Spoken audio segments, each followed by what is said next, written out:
Hey everybody, it's Martha Hanlon from Wide Awake Business, and I want to thank you for joining me today and with my special guest, Cheryl Lentz. Cheryl is the owner of a fabulous book publishing company called The Refractive Thinker. And Cheryl, thank you for joining us. Refractive Thinker, how did you ever come up with that name? It came out of actually teaching. I'm a college professor and have been for almost 20 years actually. And my first 7 years of teaching was about critical thinking. And I thought it was very incomplete because everyone talks about in the box and out of the box. And I always asked, well, what happens when it's not a box? And what happens when it's beyond the box? And hence, refractive thinking was coined. And then I made it its own publishing entity because we as scholars tend to look at creating the next step and what's beyond the box. And hence the company, the Refractive Thinker Press, was born. Boom, boom. Well, you all got a little clue about Cheryl and some of her background.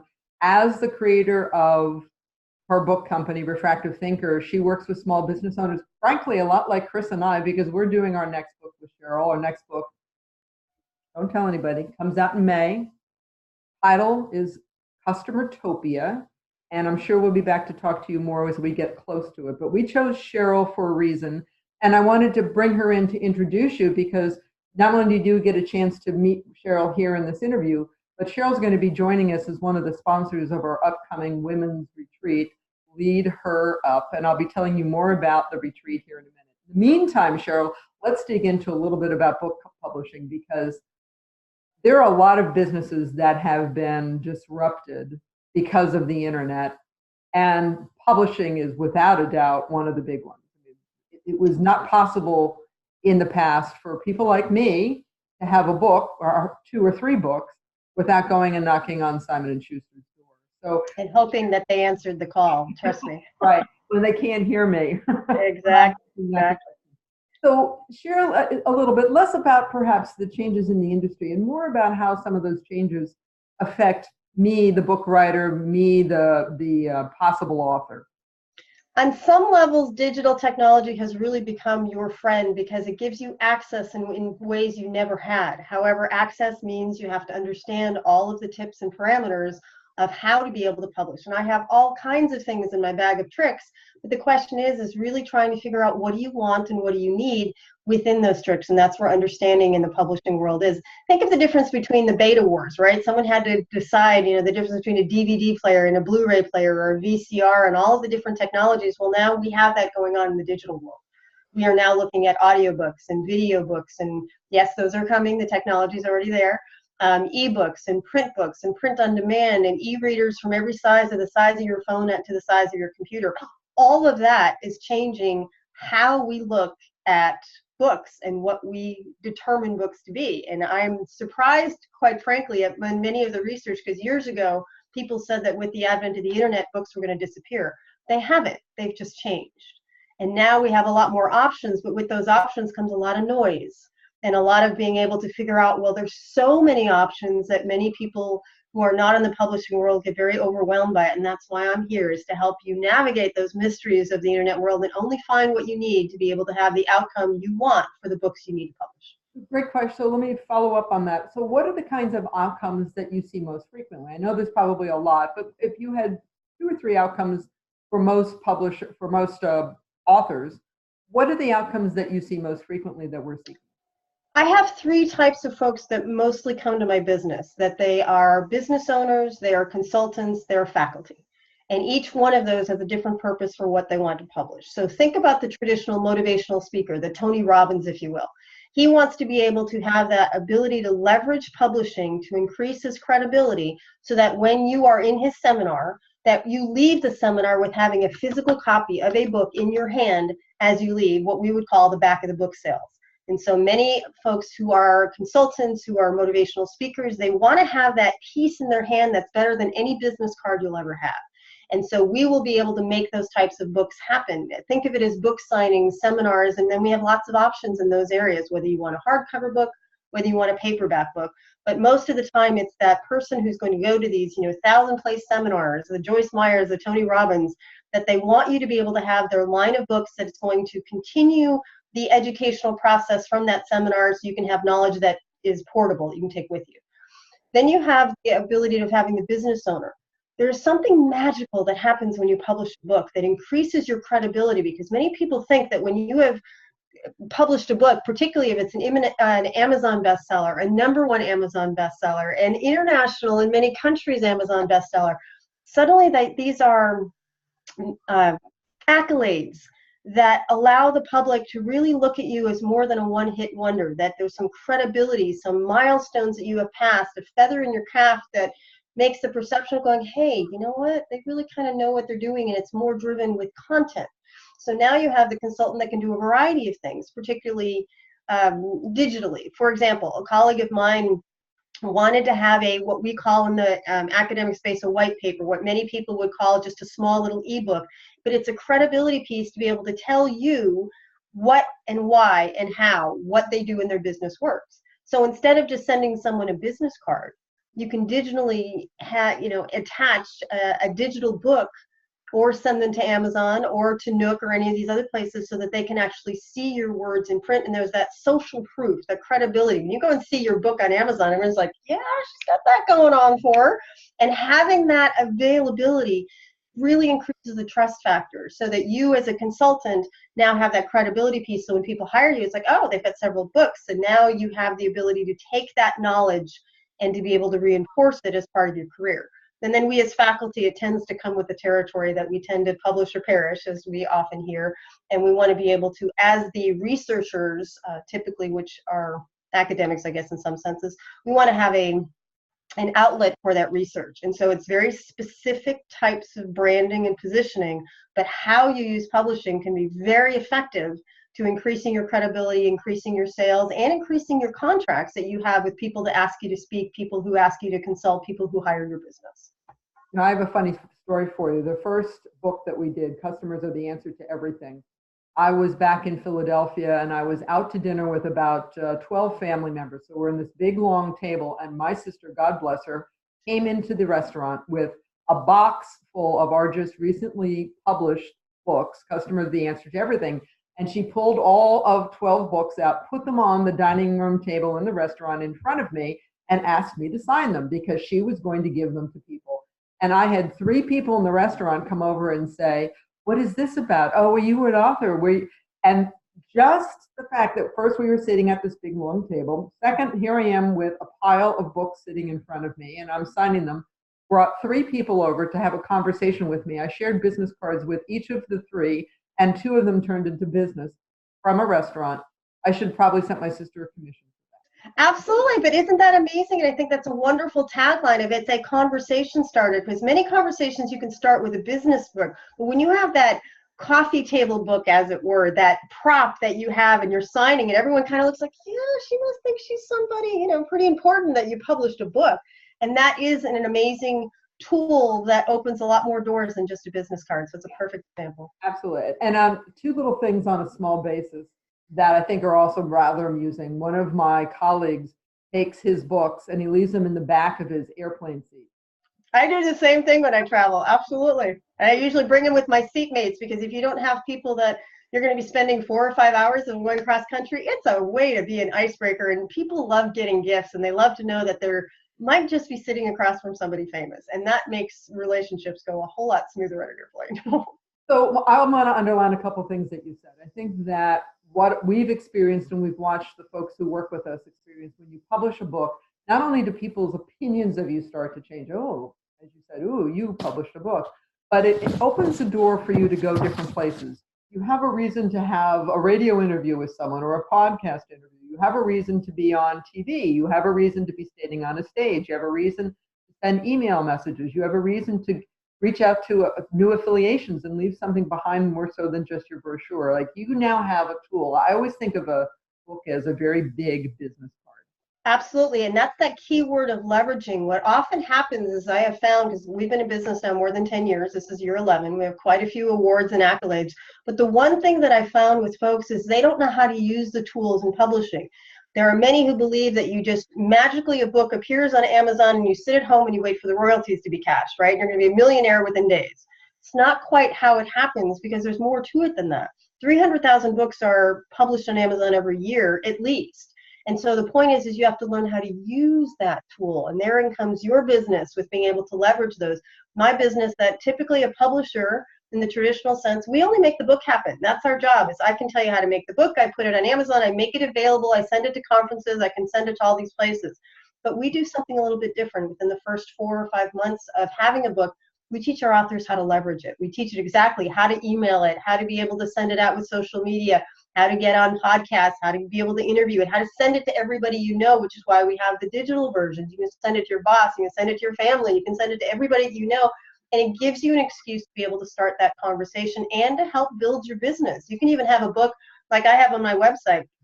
My business part of it is lentzleadership.com. That's the umbrella for the business. You go to my website, I'll give you a free one in exchange for your email address so we can keep talking.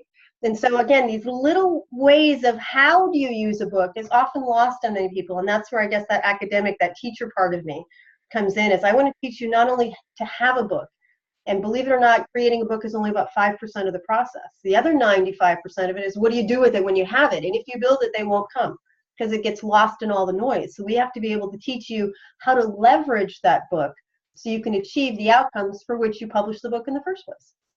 Great. And those are things that make you unique versus people that I've spoken to, publishers that I've worked with. As you say, publishers' responsibility is to help you edit the book, create a pretty cover, get it out for distribution, but it doesn't, no publisher that I've worked with, except for you guys, help you with the marketing of the book. And you can write all the books you want, but if they sit on the shelf and they don't get, or worse, in your garage, then they really don't enable anybody to tap into you. So on that note, you're participating with us as one of the sponsors of our retreat, first week in March, called Lead Her Up. And Lead Her Up, for those of you who don't know what the retreat is about, Lead Her Up is a really unique opportunity for small business women who have a business, $500,000, $1 million, $1.5 million, $5 million, or on their way to those numbers, on their way to. So they're mature business owners. They may have a team, they may have an office, maybe you have employees, but you've got momentum. You have, as I often say, air under your wings. Yet what you may not have is a network of a sisterhood of like-minded women who are in the same spot. And part of Leader Up's job is to introduce you to other women. It's a small, intimate group. Our target is 50, 63 people, 50 top, who want to begin to come together to network and to build your leadership muscle. The leadership muscle for yourself first, the leadership of your team, and the leadership of your brand, because those three things will break any kind of log jam that you might be experiencing. Because it takes something different to go from a $500,000 business to $1 million business. Even if you're sitting on the cusp at $900,000, there's still that thing that you have to break through. And the same thing's true to go from $1 million to $1.5 million, $1.5 million to $2 million. What got you to one spot isn't the thing that gets you to the next. And Lead Her Up retreat, and it is a retreat, so there's some pampering time in there too, is designed to do those two things: build your leadership acumen and to put you in a room so that you can begin to network and create a sisterhood of like-minded women. And you're coming, Cheryl, as one of our sponsors. What encouraged you to do that? I want to be able to help women specifically use the tools we have, because I know it's been interesting for me as a business owner that I'm now past those milestones. 50% of businesses fail within the first 3 to 5 years. More than 50% of female or minority-owned businesses fail with those same kind of statistics. I'm still here. After now 11 years with lots of awards, I'm excited because many people were looking to the fact that, well, what I was planning to do because no one's done it before, well, of course, if it hasn't done before, it's going to fail. And the best success you can have is to be able to prove to people that they're wrong. And I know the women that are going to be sitting at your conference, many of them are brilliant in some areas, but not in the area of publishing.